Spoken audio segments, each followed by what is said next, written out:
अस्सलामुअलैकुम, खुश आमदीद आप सभी को सुहेल क्लास के इस नए बैच में। जैसा कि मैं इससे पहले एक वीडियो बनाया हूँ कि पढ़ाने के लिए किन किन चीज़ों की ज़रूरत पड़ती है, उसको मैं तफसील के साथ बता दिया हूँ। अगर जिन हज़रात को देखना है तो वो जाकर हमारे चैनल पर इस वीडियो को देख सकते हैं। आज का जो हमारा पढ़ाना उस सिलसिले में है, उससे मुताल्लिक़ है, इमला लिखने से मुताल्लिक़ है। बहुत सारे ऐसे बच्चे हैं कि जिसको इमला लिखने नहीं आता है। जब उसको लिखाया जाता है तो उसको पता नहीं चलता है कि हम कैसे लिखें। तो आज हमारा ये वीडियो बनाना और ये बताना ये इमला लिखने का तरीक़ा के सिलसिले में है। तो आइए मैं आप लोगों को बता रहा हूँ कि इमला कैसे लिखा जाएगा।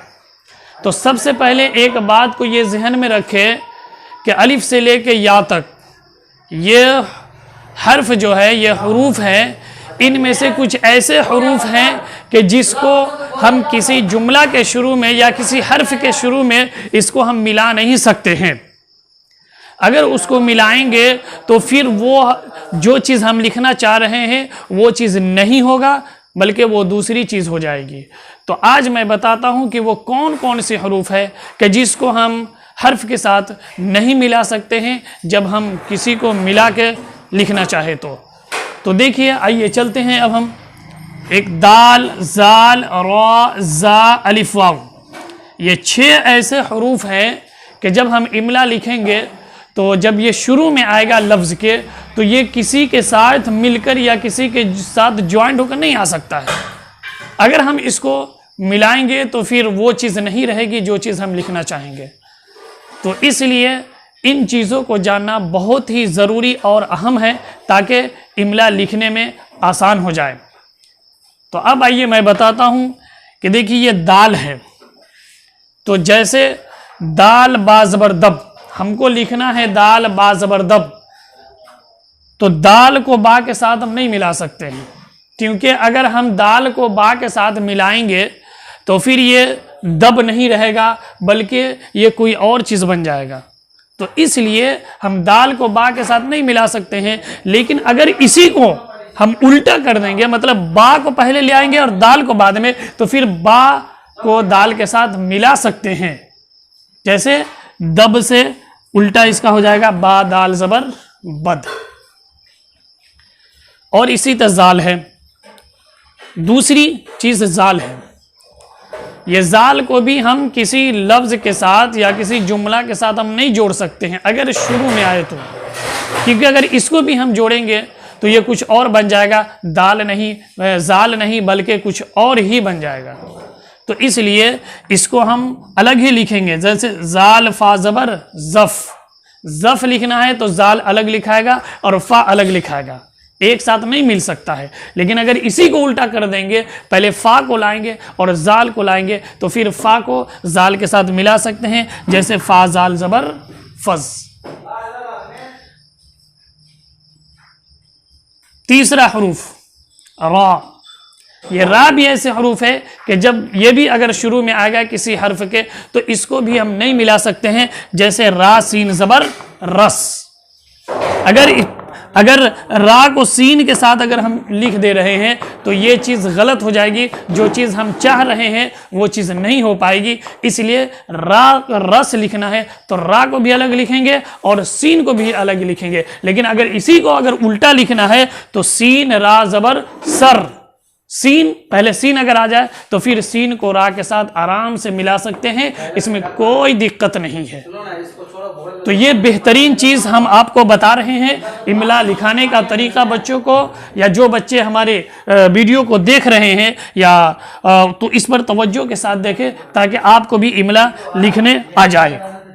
और एक है जा भी ऐसी चीज, ये हरूफ है कि अगर ये भी शुरू में आएगा किसी लफ्ज़ के साथ तो इसको भी हम नहीं मिला सकते हैं। अगर इसको भी मिलाएंगे तो ये दूसरी चीज़ बन जाएगी। तो इसलिए जा शीन ज़बर जश, तो जा को अलग लिखेंगे, सीन को अलग लिखेंगे। इसी तरह अब इसी को उल्टा कर देंगे तो शीन जा ज़बर शज़ लिख सकते हैं। अब आ गया अलिफ। अलिफ को भी अगर पहले आएगा अलिफ तो इसको भी हम नहीं लिख सकते हैं, किसी दूसरे के साथ नहीं मिला सकते हैं। लेकिन अगर अलिफ को बाद में ले आएंगे किसी हर्फ के बाद, तो फिर अलिफ को मिलाना पड़ेगा। जैसे अब से हमजा बा ज़बर अब, तो अब इसको उल्टा कर देंगे, पहले बा लाएंगे और फिर बाद में अलिफ लाएंगे, तो फिर बा को अलिफ के साथ हम लिख सकते हैं बा अलिफ ज़बर बा।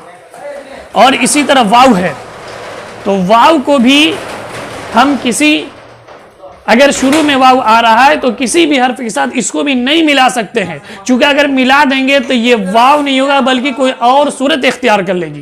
तो इसलिए वाव को भी हम अकेले ही लिखेंगे, जैसे वाव बा ज़बर वब। लेकिन अगर इसी को उल्टा कर देंगे बा वाव ज़बर बऊ, जैसे बा वाव ज़बर बऊ हमने लिख दिया है, तो बा को वाव के साथ मिला सकते हैं। लेकिन अगर शुरू में वाव आ जाएगा तो फिर वाव को बा के साथ हम नहीं मिला सकते हैं।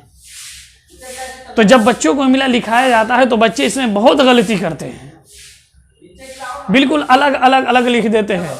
कुछ बच्चे तो ऐसे हैं जो हमारे पढ़ते हैं, कभी कभी हंसी भी आ जाती है बहुत, कि जब वो बच्चे लिख कर आते हैं, जब हम उसको इमला लिखाते हैं तो वो जब वो आते हैं तो हमको हंसी भी आ जाती है। हम लिखाते हैं कि सब, तो वो लिख देगा बच्चे सीन अलग और बा अलग।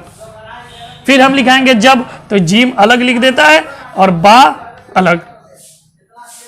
मतलब ये कि जो भी जुमला हम लिखवा रहे हैं तो उसमें से बिल्कुल हर्फ को अलग अलग ही लिख कर ले आते हैं।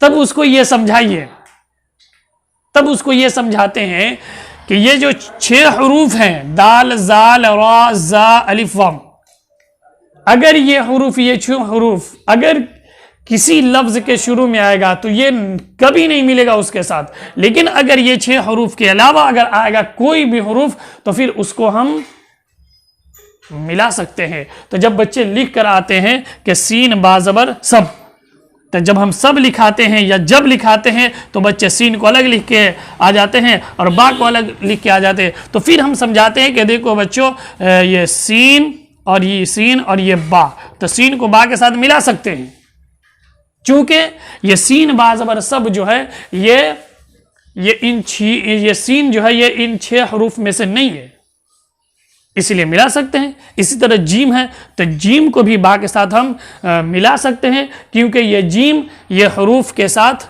नहीं है। तो आज का ये पढ़ाना इमला लिखने का तरीका के मुतालिक था। तो उम्मीद है कि आप तमाम बच्चे या तमाम लोग इसको समझ गए होंगे कि इमला लिखने के लिए, इमला लिखने का तरीका ये है कि ये 6 हरूफ ऐसे हैं कि जब भी शुरू में आएगा तो इसको हम नहीं लिख सकते हैं किसी के साथ मिलाकर। बाकी जितने भी हरूफ आएंगे वो सब किसी न किसी के साथ मिलकर ही आएगा।